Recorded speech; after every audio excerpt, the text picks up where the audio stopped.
Alright boys, I missed doing this series too much, so I had to bring it back. So stay tuned and find out what fragrances I wore for the week.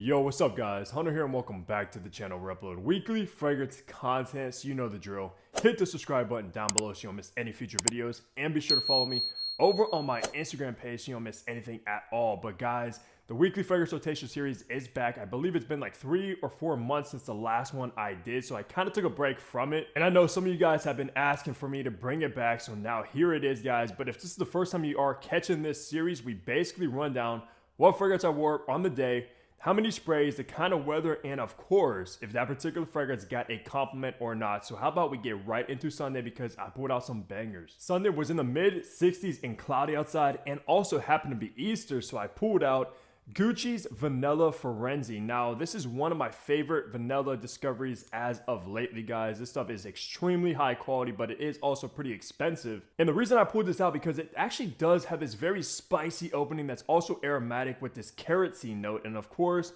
on Easter, you gotta have some carrot cake, which I did. Delicious. And I just kind of thought this fit that day perfectly. It was also kind of chilly outside, so it wasn't too warm yet, which is perfect for a vanilla fragrance like this. Also has some very nice resins such as myrrh, benzoin, this kind of buttery iris note, and of course that spicy creamy vanilla as it dries down. Just very different take on a vanilla that doesn't smell like any other vanilla in my collection, at least. Also went heavy on the sprays. Did 10 sprays of Vanilla Frenzy. Got no compliments, so I guess all the food, all the desserts were kind of overtaken to Vanilla Frenzy, or even blended in since it is a vanilla. And extremely gourmand smelling, but still fantastic Gucci fragrance, guys. I had to check out some more from the Alchemist Garden collection, especially I believe the Voice of a Snake, which I heard is very dark, animalic, etc. Leave a comment down below. Let me know what you guys are rocking on Easter if you do celebrate. Monday was a little bit warmer. It was in the mid 70s, but it was kind of rainy outside, so I wanted to go with this one. And it is Super's Budapest Lake Balaton, which is one of my favorite freshies from Super's by far. How I would describe it, guys, it is somewhat of a twist on the Baccarat Rouge 540 DNA.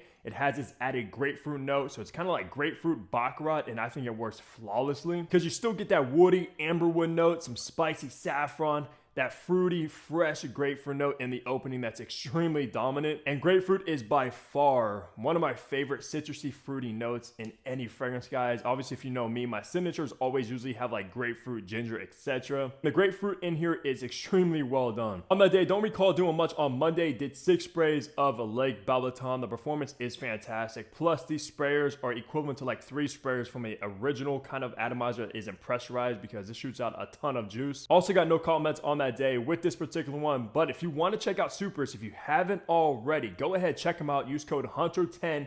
That's going to save you a whole 10% off of your entire order. But yeah, that's what I chose for Monday, is Lake Balaton. Tuesday happened to be in the low 60s, but it was sunny outside, and I went with this beast right here, guys. It is Versace Havas Black, which is by far my favorite within the line that I've tried so far.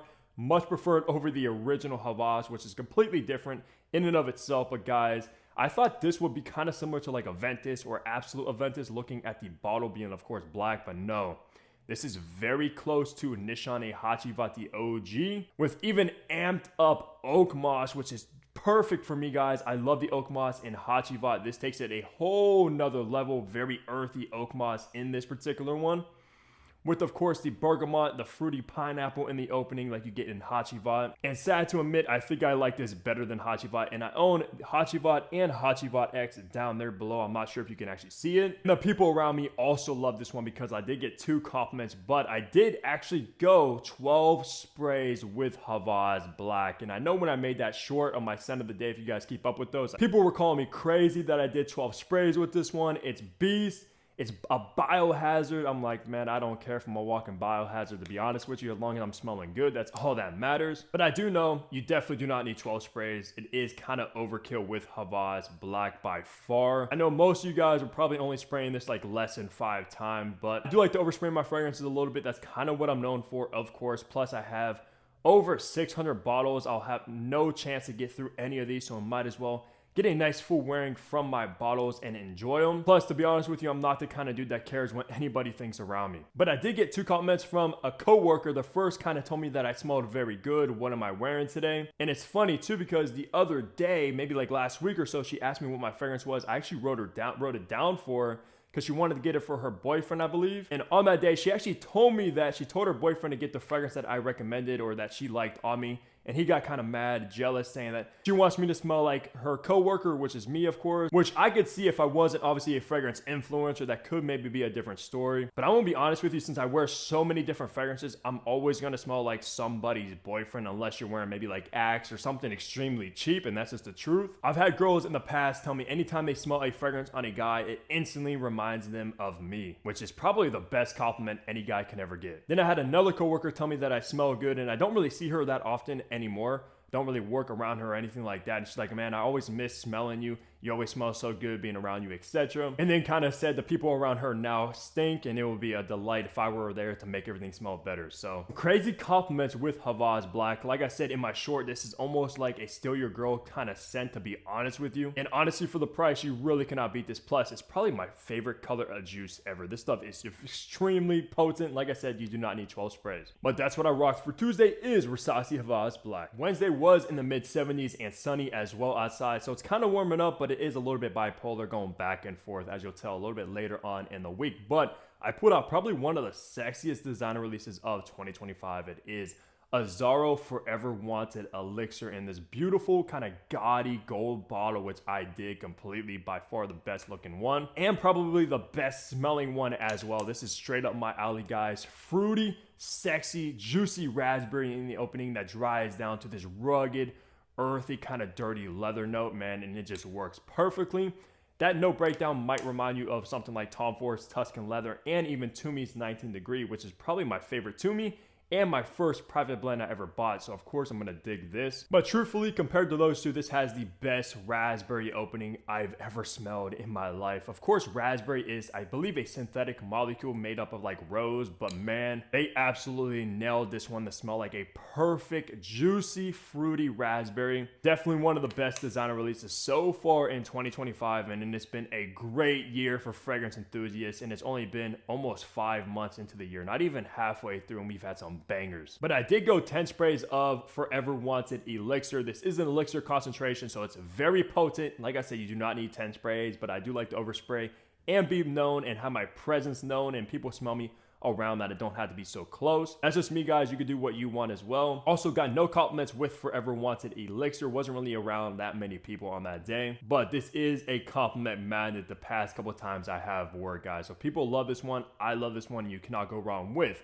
a Zaharoff Forever Wanted Elixir. Thursday was by far the nicest day of the week. It was in the low 80s and sunny outside, so I wanted to pull out something fruity and tropical, so I put out this banger, which is Gritty's Mango Oud, guys. Now look at this beautiful bottle. I don't think I've talked about this fragrance in particular on the channel yet until today, and man, this stuff is fantastic. For any fruity tropical fragrance lover out there, you have to do yourself a favor and check out Mango Oud. It opens up with one of the best mango guava fruity combination openings I've ever tried, and it fits this bottle perfectly. It kind of has like the mango, the guava kind of transition on the bottle style, which looks absolutely great on the bottle, but does start to dry down to this nice kind of creamy tropical coconut milk. But in the base, it turns pretty dusty and powdery, and I believe it's coming from the oud, a little bit woody as well. So you are definitely going to get a little bit of a funky oud in this one. And I'm not going to lie, I did overspray this one a